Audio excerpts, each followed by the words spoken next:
Okay, we got one more area of the brain. That's the cerebellum. What's the cerebellum all about? Basically, fine motor coordination, not gross. That was the basal ganglia. Cerebellum, fine motor control. If your cerebellum is not working properly, you will appear as if you're drunk. Okay? You won't be able to walk a straight line. You won't be able to touch your nose rapidly. You know, won't be able to do that rapidly. It will look like you've lost coordination due to drunkenness. Okay? Fine motor control. You know, basically,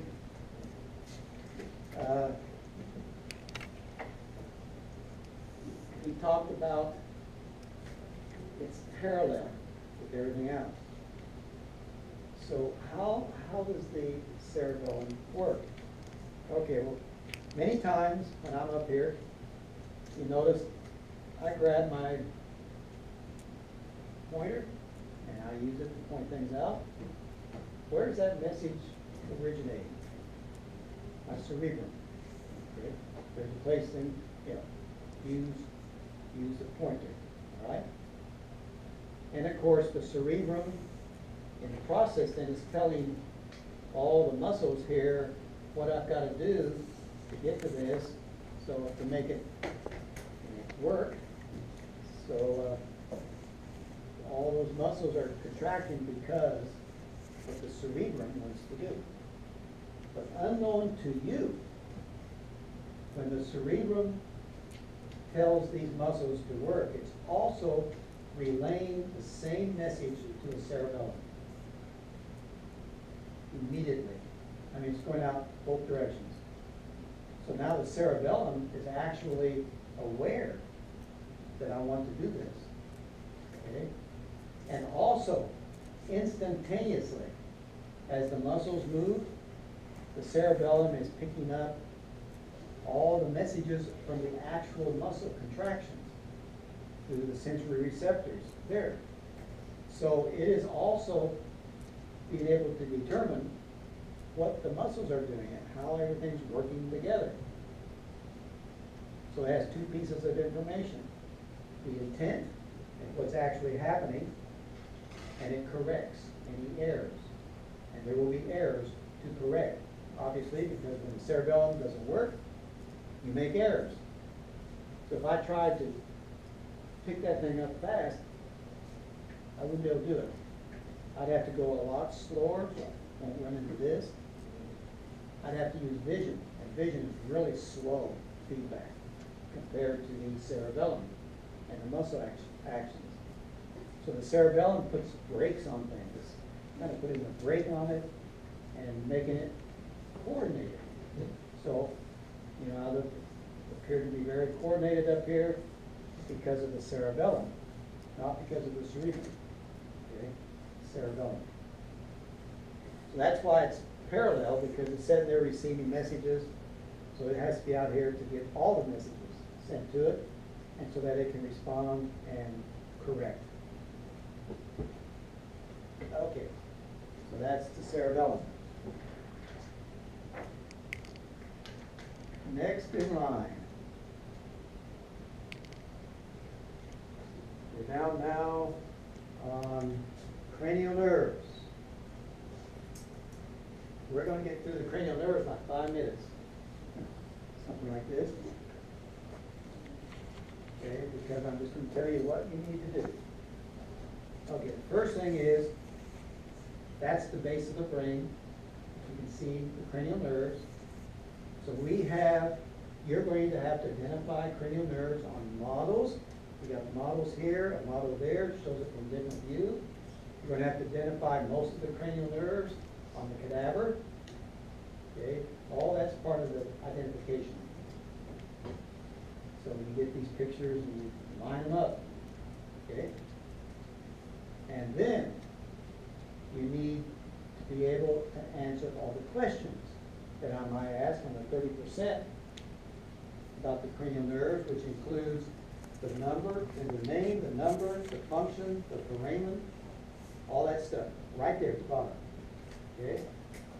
So that's where this comes in handy. The cranial nerves practice exam. You'll notice that I conveniently arranged the cranial nerves alphabetically. So they are not in order 1 to 12. You're going to have to do that yourself. You have to know them. You have to know which one's number 1 over here. So you put it up there. So that's the first thing you're going to be doing. So what you have to do is match which cranial nerves go in each one of these 44 different things you have to know. Okay? Some of them will have only 1 nerve, obviously the first 12. Some will have more than 1.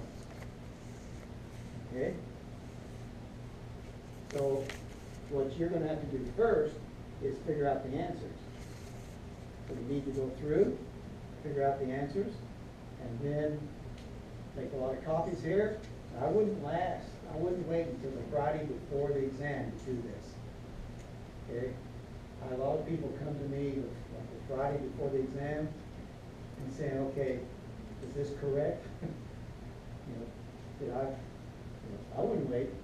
I'd get it done soon and use it for the next 2 weeks over and over. So let's take one here. Let's say sensory only, motor only, both sensory and motor. So all 12 have to go in there somewhere, So let's work with one cranial nerve. Just see a couple things there that you might have a problem with. Ocular motor nerve, number 3. So cranial nerve 3, you'll put E. Okay? And you'll notice it's only motor. When you look out to the side, there's nothing that says sensory. So it's a motor only. So that's one of them you'll put right there. Okay? And then, when you look down here, it says somatic motor only, ANS or visceral motor only, or is it both? How do you tell? How do you tell whether it's somatic or visceral? Very simply. If it's a motor movement you have control over, it's somatic. If you don't have control, it's visceral. So let's see what it says here on ocular motor. One of the things it does is eye muscles. Not all of them maybe, but you don't have to worry about that, just eye muscles. Is that something you control? You can control which way you look, up and down and all the way around, so forth. So that's skeletal muscles. That's controllable. What about pupil constriction? I can't control that. I can't just sit here and see it getting smaller. No, I can't do that. I can stimulate it to get smaller, but I can't will it to get smaller. So that's visceral motor. So the ocular motor would be both ANS and somatic motor. So you would put E with that as well. So those are the only ones that might cause you problems. So you have to put them in the proper foramen and all that. Okay, so that's all I'm going to say on cranial nerves. Where do we go to find the answers? How's that? Where do we go to find the answers? On the objectives. The bottom part, right there where it says cranial nerve, everything you need to know is right there. Okay. Okay? You don't have to look it up in a book. All right there. All right.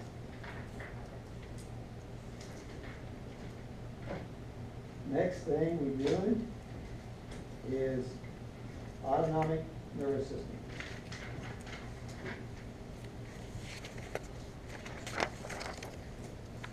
Autonomic nervous system. Your bodies are in 2 states, one of 2 states. And has to be one of those two. You're either in a resting, reposed state in which all your bodily functions are performing in a non-emergency situation. That's, hopefully everybody is in that position right now, okay? And that would be the rest repose response, the parasympathetic part of the autonomic nervous system. The other one is, if there's an emergency of any kind, your body switches to sympathetic. It switches to the emergency controls. And now you're a whole different ballgame, okay? How many times in the last several years this has happened in classrooms? And maybe not all college, but all those shootings that we've had. How would you react? You're sitting here, we're having a nice conversation and study, and all of a sudden someone starts shooting people and killing people. What would you do? You know? Your autonomic nervous system helps control your bodily functions to help you cope with life. And all the emergencies that are presented, you're coping. This is the coping system. The sympathetic helps you cope with an emergency. It causes changes in what's happening. Now, obviously, this is taking place through nerves. Nerves that are hooked up to different parts of your body that need to be controlled and changed. Something has to change to meet this. Any one nerve can't do both of these. You know, a nerve can be involved with this system or this system, but not both. So that's where you see here, the craniosacral division. Cranial nerves, all cranial nerves, have nothing to do with the sympathetic. It's all about keeping your system working on a day-to-day basis, on a non-emergency basis. All the cranial nerves. If they have any at all, it would be that. And the sacral nerves coming out from the sacrum as well. But all of the thoracic and lumbar nerves, thoracic and lumbar, emergencies. Those are the nerves that are hooked up properly to the organs. It's going to have to change so that you can actually cope. You'll notice that cervical nerves are not involved. You know, cervical nerves have nothing to do with this at all. Either way. They're sympathetic. They're sympathetic. They're left out. Cranial nerves don't. So, what you see there then are these two systems.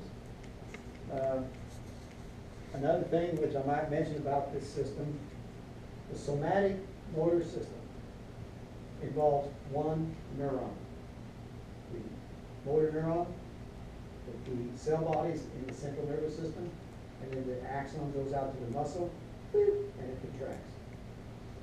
So one neuron from the central nervous system. Both of these have two neurons involved. The first one's the preganglionic cell bodies in the central nervous system. Axon goes out, it does not connect up with any organs at all. It connects up with another neuron called the postganglionic. And where they connect up is called a ganglion. Okay.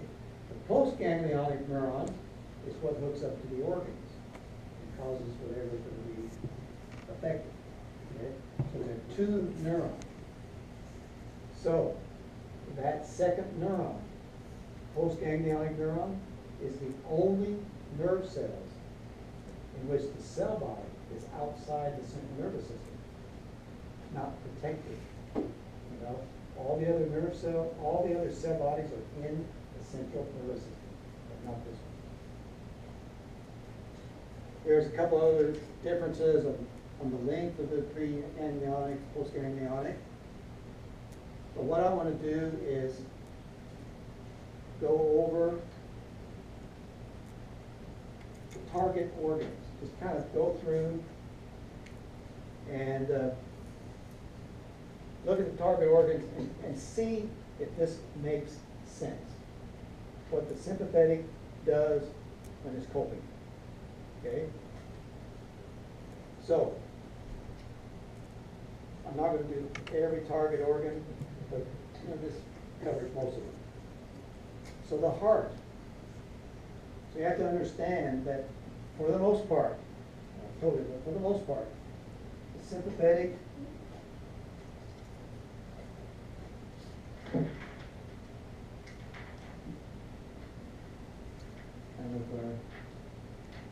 you're not going to be able to read this, but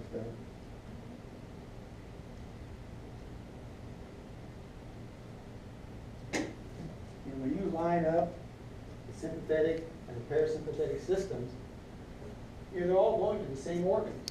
They're all innervating the same organs for the most part, but they have opposite effects on them. Okay, opposite effects. So the sympathetic, let's see if it makes sense what's happening on these target organs. So take the heart, increases activity. So in an emergency situation, that makes sense. It can be faster, stronger, and you need to get blood going. So that makes sense. Where parasympathetic is always the opposite. Okay, that makes sense. Note that the parasympathetic does not hook up to hardly any blood vessels. None of the major blood vessels. So that has to be handled by the sympathetic through vasoconstriction, vasodilation. So most vessels vasoconstrict, but the vessels of the heart and muscles vasodilate. So what's the purpose there? How's that going to help anything?